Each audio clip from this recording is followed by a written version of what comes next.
So don't do what Nick does. Don't reassemble your carburetor without your throttle slide. Alrighty, a new toy for the Mark V Hybrid arrived today. I bought one of these so-called high-performance carburetors. Now they're quite a bit different to the NT that we know and love. So we're going to go through it in a bit of detail and see if we can't prep it ready to go on the bike. Alright, so this is the so-called high-performance carb, which I did want to try tuning the NT carb first, but this arrived first before my Jets did, because I was able to get this one locally and the other ones are coming from China, which probably won't get here till May or April, and it's only February, so yay for that. So one of the very first things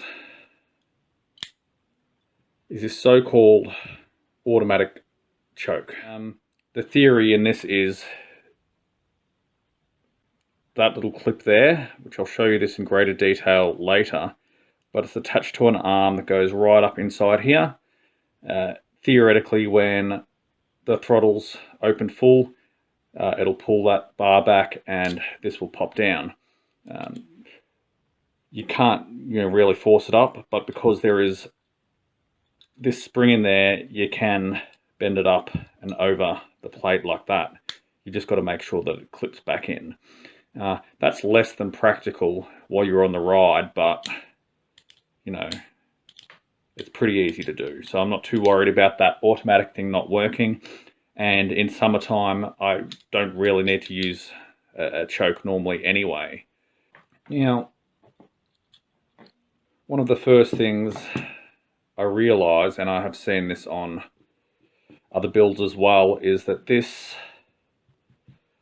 little elbow here, the intake for the throttle cable, is way too long for the stock carb that comes in these kits. So a little tip that I picked up on just this morning while I was doing my homework on it was grabbing an NT carb and just taking the hollow piece there. And all we're going to do is drop it on the table like an idiot. All we're going to do is wind that all the way in. Now there is always way too much slack in the throttle cables in the kits anyway, so you do have a bit of room to play with, but we'll wind it all the way in for now, and then we'll figure out how much slack we have later. There's plenty of things you can do to create more slack in the throttle cable anyway, but for now, that should do. So all I want to do now is just crack open the float bowl.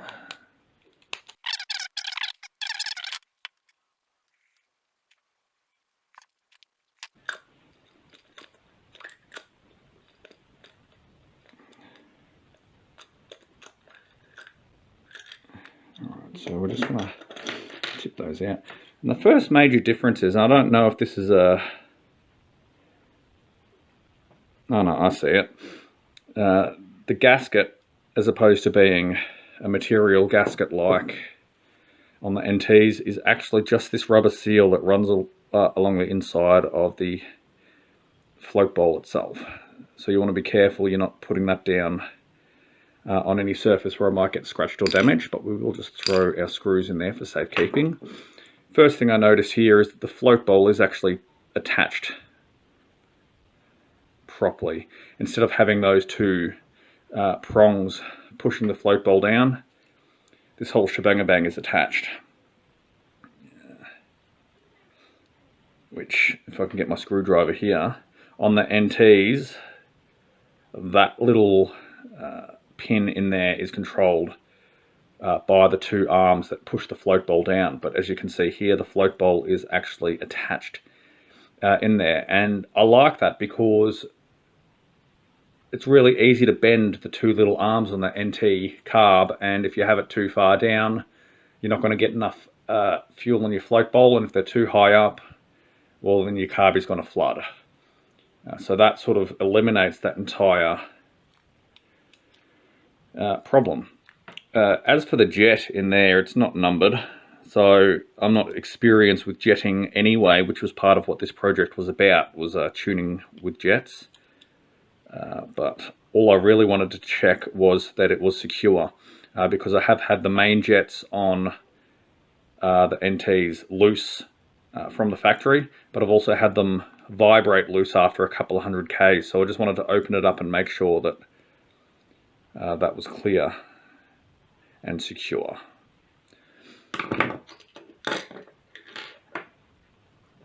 Alrighty,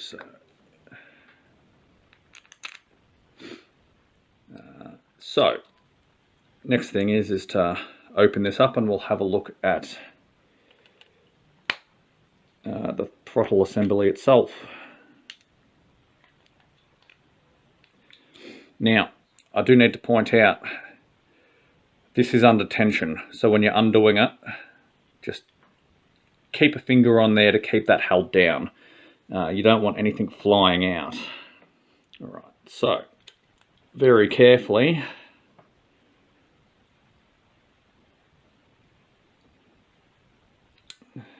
we're going to extract this. Now, we're just going to leave the throttle slide in there for now, because what I want to look at is this. So that is a very, very thin, fine gasket, so you do need to be careful about making sure, easier if it stays inside here. So I'm just going to keep the thumb under there. So this arm here was what was holding the choke plate in, that little protrusion there. And as you can see, can you, trying to find the best angle here.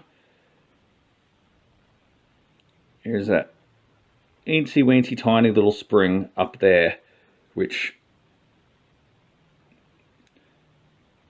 I'm not sure how that's supposed to work. I feel like there's something missing in that mechanism, because I doubt that the throttle's ever going to retract so much as to hit this arm and pull that back, which would, there goes the slide, which would allow that spring-loaded choke plate to pop back. So the theory is that the slide pops up,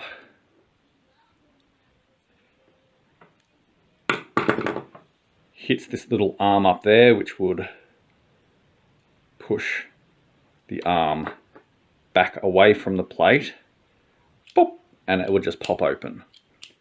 But it just seems sketchy to me, like it's not quite low enough to really make any difference. We have our throttle slide, which is a solid piece of material as opposed to the tube that we're familiar with on the NTs. Now, it's looks like a little bit of rough casting there, but there's nothing loose, so I'm not really worried about anything flying into the engine from there. But if you are worried, you could just Dremel that off. You would want to be careful though if you were taking a tool to it that, where's my pointer? You weren't actually affecting this angle there, because that is rather important to the air-fuel ratio.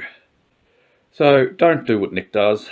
Don't reassemble your carburetor without your throttle slide.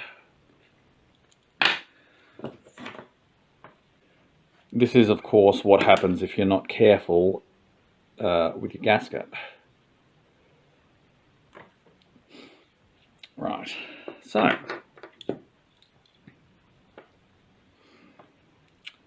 it only fits one way, straight down.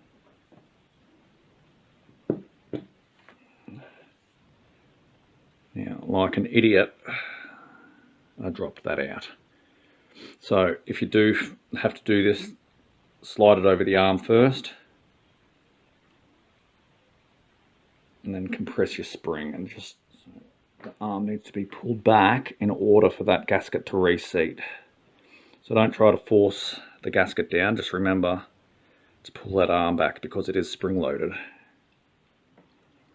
Right. Remembering to keep the pressure on. Right. So